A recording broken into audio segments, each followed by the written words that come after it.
Whether you believe in curses or not, it's a simple fact that some objects are inherently creepy. Something as simple as a little statue that your grandpappy gave you before he particle affected away could make your amygdala go all wiggly. Is it just a statue, or is it something a little bit more sinister? Invest in Bitcoin. No! Time to talk about cursed artifacts. Of course a doll is cursed. It's like the go-to item to be cursed. You've got Annabelle, this doll, you got Furbies.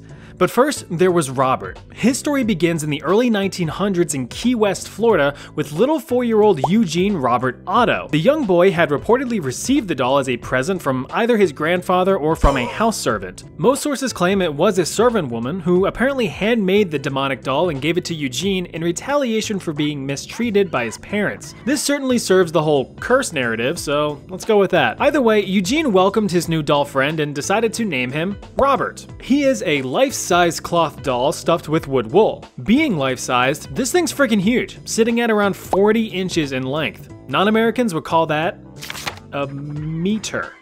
It's basically the size of another small child. Now best friends, the two were inseparable day in and day out, sitting, playing, solving differential equations. So after around 6 years of pretty much nothing super spooky happening, something super spooky happened. Eugene was having a nice deep dreamy sleep when he woke up to find Robert just kind of sitting at the foot of his bed, staring at him.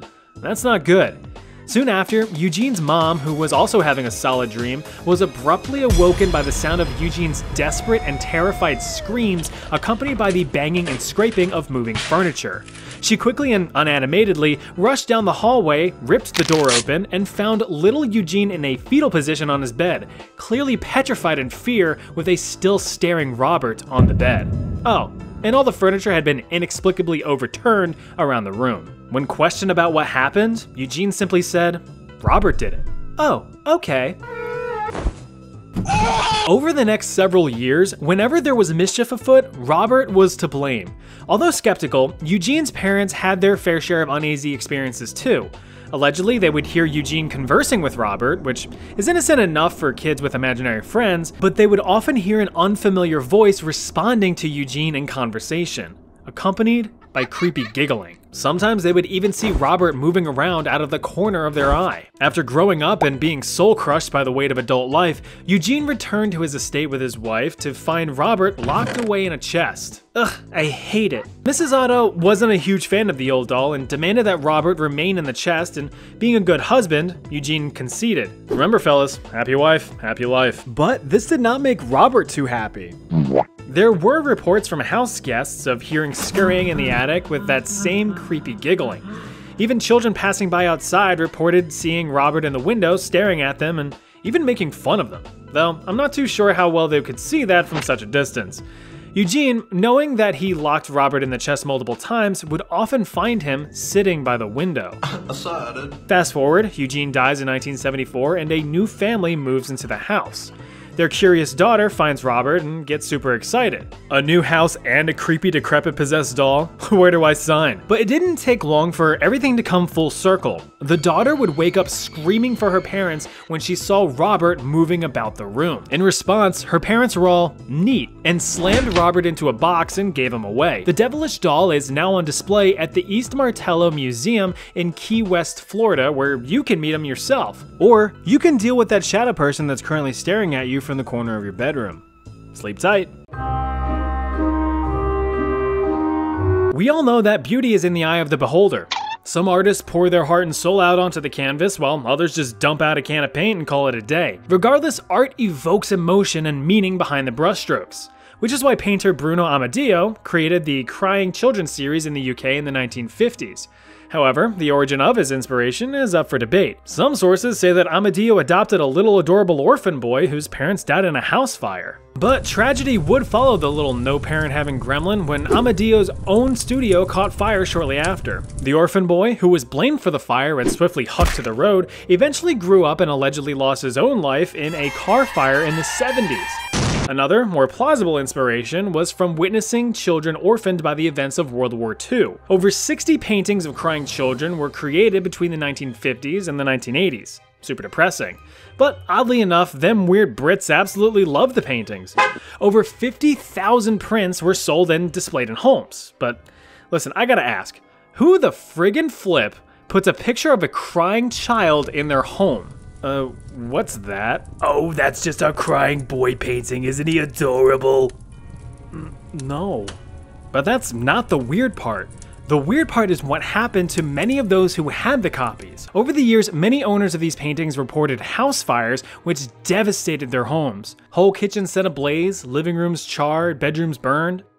But a common theme was that the crying children paintings survived, unscathed and intact. Hundreds of these reports came in, and many firefighters frequently found the freaky features face down and fire free.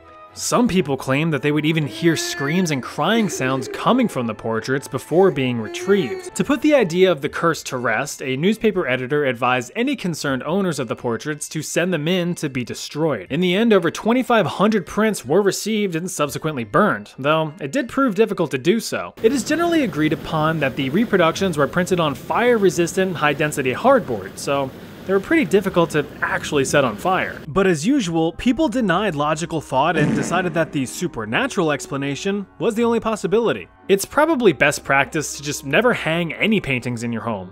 You just never know their next move.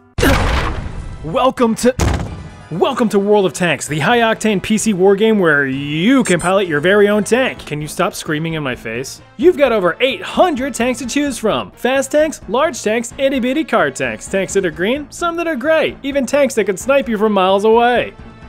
He's there somewhere. I'm listening. Go on and hop into your favorite historically accurate war machine and charge into over 40 different battle arenas. Pound sand in a desert or touch grass in a field. Heck, you can even fight in a city if you want. Oh, this is pretty fun. Find your target and take aim. You can ram them, jam them, or superstar slam them. Do whatever your heart desires. I would like some magnesium. Isn't this great? It's a game where you control a tank shooting at other tanks. What else could you need? Yeah, but I don't have the money to... It's free. Don't slap people. If you want to lose all of your spare time to this masterpiece, download World of Tanks today using the link in the description. Since you're new, you'll even get a big ol' sack of goodies. Just use invite code COMBAT to get 7 days of free premium access, 250,000 credits, a free premium tank, and trial runs of other premium tanks. If you're not new and need an excuse to hop back in, you'll get some free stuff too. Give me those! Download today. Okay. Dolls, paintings, and now, furniture. Anything can be cursed if you piss off the wrong people enough, which leads to our next cursed artifact, the Conjured Chest. This finicky piece of furniture has quite the troubled backstory to it. It all started in the early 1800s in old Kentucky. Here, plantation owner Jeremiah Graham, sometimes referred to by pseudonym Jacob Cooley, was getting ready to have his first child. The thing is, Jeremiah was about as useless as an inflatable dartboard, so he had someone make it for him. And what's a plantation owner without a few slaves? This is the American South after all. One particular slave, named Remus, or Hosea in some sources, was a master carpenter, and was given the task of building a chest of drawers, which apparently is different from a dresser. This is a dresser, and this is a chest of drawers. See? Very different. Remus got to work in crafting the chest, spending countless hours perfecting the piece. Once completed, he presented the chest to Jeremiah. Excellent work, Remus. I give you full credit for this wonderful display of craftsmanship. Isn't it beautiful? Hell, I'd make sweet love to it right now if you weren't watching. But of course, that's not what happened. Instead, Jeremiah hated it so much that he actually ended up beating Remus to death over the matter. This understandably sparked an outrage amongst the other plantation slaves, initiating a plot to seek revenge. According to the Kentucky Historical Society, the other plantation slaves secretly cursed the gift, sprinkling dried owl's blood while uttering a secret chant. Despite despising the decorated drawers, Jeremiah moved the chest to the newborn's nursery. According to legend, anyone associated with the chest had suffered a miserable death. It is said that the demonic drawers have a kill count of 18 across a 100-year span. Here's a few of them. Jeremiah's firstborn, for whom the chest was made, got spawn camped. Jeremiah's nephew, whose clothes were put in the chest, was stabbed on his 21st birthday. A couple who inherited the chest both died, one from a severe illness and the other was killed in an accident. A recent bride who stuffed her wedding dress in the drawer prematurely died in 1897. One fella's mom put some of his mittens in the chest in 1909. He fell off a train 30 feet to his death. Another woman rearranged her house and moved the chest to her room. She took her own life a few years later in 1915. In 1946, a guy placed his hunting clothes in the chest. Then someone else placed a bullet in his chest. Frustratingly, Jeremiah himself actually escapes any premature demise. After a while, enough was enough. In the late 1940s, the latest owner had her maid break the curse. But how do you break a curse? Simple. You just obtain a dead owl, have it watch you pick and boil willow leaves for one whole day, put the liquid in a jug and bury it such that the handle is facing east under a flowering bush. If all goes well, you die and the curse is lifted. The maid did all this and sure enough, died shortly after, becoming the last casualty of the Conjured Chest, but ultimately breaking the curse. Or so they say. Back over 5,300 years ago, when you were nothing but a speck in the atmosphere, no more significant than you are now, some guy got shot in the back with an arrow while traversing the Utstal Mountains in modern-day northern Italy. Since he failed to activate his protective prayers, he couldn't recover and got PK'd pretty hard. In non-gamer speak, he died. But this wouldn't be the end of his journey. Thanks to the very cold conditions of snow and ice on the mountain, the guy's remains froze and his body was preserved for thousands of years. The man was discovered in 1991 and given the name Ötzi, after the mountain range in which he died. That's like naming someone who fell off of a cliff Cliffy, or Clifford, like the big red dog. God, imagine the shits he took.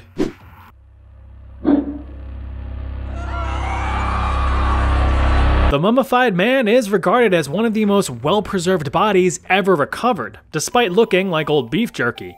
Problem was, Ötzi apparently wasn't a fan of his newfound fame because many of those associated with his discovery ended up suffering pretty awful deaths, starting the rumor of the Iceman's curse.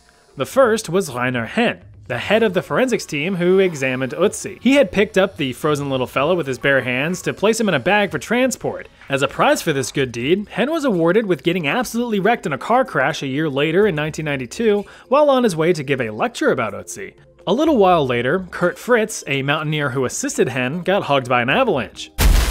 A few months after that, journalist Rainer Hutzel, who filmed the removal of the corpse, died from a big ol' brain tumor. We then jump ahead to 2004 when Helmut Ziemann, one of the tourists who originally found Ötzi, was discovered dead and frozen in the same exact spot. An hour after his funeral, the head of his mountain rescue team died of a heart attack. But not everyone was too keen on the idea of the Iceman's curse. For instance, archaeologist Konrad Spindler, who examined Ötzi's remains, said that the whole curse idea was silly, saying, quote, "This is all a media hype. The next thing you'll be saying is that I will be next." He died shortly after. Multiple sclerosis. You know how it is. The final death associated with the Iceman to date was Dr. Tom Loy, who performed a DNA analysis on Ötzi. When he was just about to finish a book on the cold cadaver's history, he was found dead in his home, despite being in relatively fair health. Now, of course, it has to be said that there have been plenty of others who have studied, photographed, poked, and even caressed Ötzi's leathery sunken skin who are still alive and well today. But if you want to take the chance with the curse yourself, you can visit Ötzi in the South Tyrol Archaeological Museum in Bolzano, Italy. Just remember to not play footsies with Ötzi's tootsies. While you're using your feet for that, use a free hand to download World of Tanks using the link in the description. Also, click this video. I'll see you over there.